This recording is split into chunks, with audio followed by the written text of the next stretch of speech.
Hello and welcome back to UMA 301. In this episode we're going to get our character into UMA and have a base race created, ready to start messing around with DNA. So I've got a blank new project here, and I've imported UMA. I've got a clean scene with my UMA stuff in, so as you can see I'm displaying a standard UMA in here, and I've got two FBX files imported. So what I have is our UMA Fuse character, which was exported from our Blender project which we were working on, and I've also got the original Fuse model which we downloaded from Mixamo right at the start of this process. That I've brought in because that has our original texture files embedded in it. So first thing we're going to do, let's extract those texture files and create ourselves a folder to work in. So let's create a new folder, and we'll give these proper names now. So we'll call this Fuse Male Race, and inside there we will put another folder called Textures. Lovely. So let's grab our original file, and I'm in Unity 2018.1 here, so I've got this Materials tab, and I can say extract those textures, and we'll put those in our new Textures folder. A little bit of crunching, and it's wanting to fix the normal texture, which we'll say yep, fix that now. And what we should have in our Textures folder are all of our lovely textures from our original model. That's great. So we don't need that Fuse Male model anymore, so I'm going to hit delete and get rid of that. So next we have our imported Blender model, and if I just drop this into the scene, you can see we have that scaling problem we talked about. So he's tiny, so let's pick our original model, have a look in the inspector, and just turn off this use file scale and hit apply.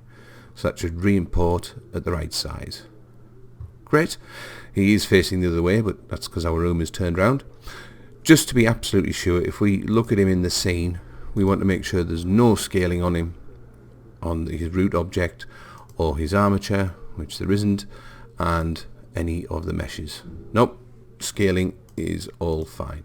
So I can remove that from the scene now. We know that's going to work correctly. Okay. So we've got a few things or assets we need to create in order to have a race working. So I think the first place I'm actually going to start is by just setting up our imported file to make sure it works correctly. So I'm going to head over into the rig, and I'm going to turn this into a humanoid and hit apply. Once it's finished processing, we're going to hit configure and save our scene, and again that should take us into the usual configuration screen for a biped, and as you can see everything's mapped. It should all work correctly. What I am going to do in here very quickly, we need to do something for UMA, and that is to extract this T-pose so that when it creates an UMA, it knows how it's actually posed and how to set the avatar up. So if I head up to UMA and say extract T-pose, that's done the job. Nothing appears to have happened, but it has, trust me. So let's hit done, and we're back into our scene. Now what actually happened there, in our UMA folder content, a folder called generated was created, and if we open that up, let's open generated up, a T-poses folder was created, and here you can see this UMA Fuse 6 T-pose. So I'm going to take that out of here and put that in our Fuse Male Race, because that belongs to him. If we generate any more, that's where they appear. Okay, so I'm going to quickly change this to, let's call this Fuse Male T-pose. Okay, so we're going to use that a little later on. I think the next thing we need to look at is actually creating the slots that make up our new character. So we need to have the UMA slot builder active. Now I'm going to pull down UMA and hit slot builder, You can see I've got it docked here. If I undock it, we can have it floating around. However, if you close it, it will forget all of the information that's inside it, which when we're doing what we're about to do, it can be a bit of a pain to have to re-enter everything. So I would suggest while you're working with it, just have it docked somewhere so it remembers your settings. Okay? Now, the first thing we're going to do is create the slots that are going to make up our base character. So this is our base recipe. In the original UMA there was 7. There was the hands, the feet, the legs, the torso. We've only got 3 actually. We've got our body, our head and our eyes. Okay, so let's have a little look at what we're going to do. First thing I would do is open up my imported model, and you can see our skinned meshes are all in there. I'm going to say I want to create the body for a start, so let's bring the body mesh, and that's going into our slot mesh here. I'm going to say the human material I want to use is, and let's have diffuse, normal, specular. Great. What I'm also going to do, because this is a body mesh which is going to be stitched together with the head, we need to put this unified model in our seams mesh at the top. So this is going to sort out that nasty seam that we'll get if we don't have that in there. Okay, our slot destination folder, let's put it in our fuse male race, and the element name, let's call this fuse male body. Sounds good. Let's create an overlay at the same time, and we don't need a wardrobe recipe. This isn't a wardrobe item, it's a base item, so that's going to be of no use to us. And let's hit create slot. Okay, once that's done, you should find our new fuse male body slot has appeared in here, and we've got our overlay that we asked for along with our body slot. So let's carry on. Let's do the head next. So I'm going to take my head mesh, put that into my slot mesh here. Again, we're going to keep our seams mesh in there because this wants to be stitched as well. And I'm going to change the element name to fuse male head. We don't need another overlay. They're going to share the same one. So I'm going to hit create. And again, that will have created another folder for me. There we are, fuse male head. This one just with the slot in. So the last one is I want to create the eyes. So I'm going to put that eyes in the slot mesh area. I don't want these stitched in. So I'm actually going to select that unified and hit delete and just clear that seams mesh out. So these aren't going to have the normals stitched together. So this is how you would process any other item, so clothing and whatever, that we don't want stitched into the normals. This isn't needed. So again, we'll call this fuse male eyes and create that slot. Okay, so there's my 3 slots.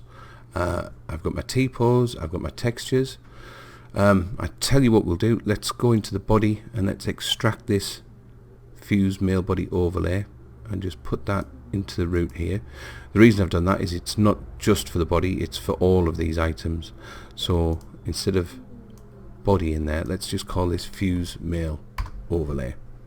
Okay, so to fix this up, let's head over here. You can see not all textures are in the list, so let's apply these. Put the diffuse in there, the bump map, let's put our normal in there, and our specular map.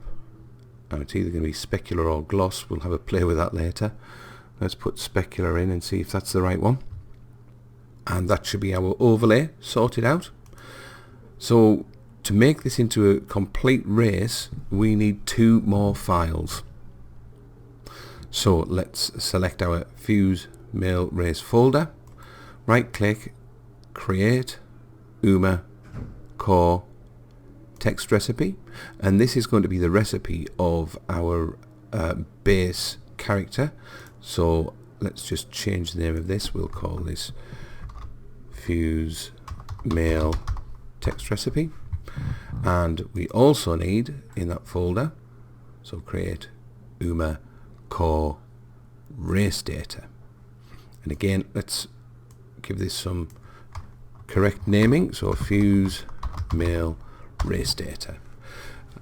Before we start filling these in, I want these in the UMA library. The reason being, if they're not in the library, we get errors and they don't reference each other. So the easiest way to put all of this in the library is to go to UMA, where is it, global library, and just drag that entire folder into here, and it should hunt through everything and add everything into the library. Great. So we can start editing this up now. So let's start with the race data. We will drag this male text recipe into here, and we will drag this T-pose file into here. The expression set, we don't know, we don't need to mess with any of these things yet. We'll just give our race a name, so we'll call this fuse male, and this is how it will appear in the selector in our hierarchy. So that looks good.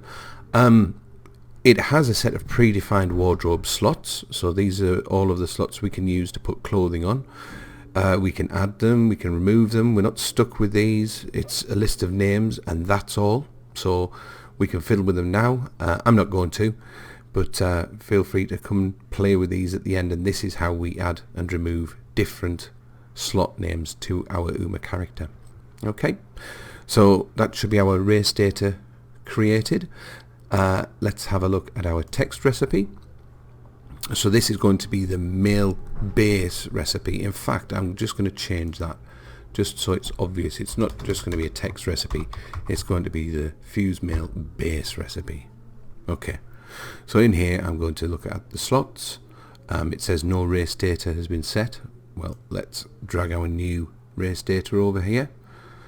It's saying it's not indexed. Let's add that. So it's a little bit weird, this. There's some recursive addition problems. So let's have a look. Let's just double check this has gone in. So we've got our race data here. If we go to the race data, it has the recipe here. So they reference each other, which is a little bit unusual. But that now appears to work. So always have a good look for that, because they can occasionally forget when they're not in the library. Okay. Hairy moment over. We're actually okay now, so we can start adding slots to this, which are going to make up our character. So we want, we'll start with the eyes, so we'll add the eye slot, and we will add the overlay to that. Good. And let's collapse that down.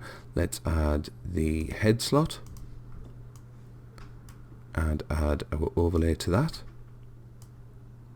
and collapse. And finally, in our nice simple UMA, we will add the body slot and add the overlay to that. Okay, so that now has a base recipe for our UMA.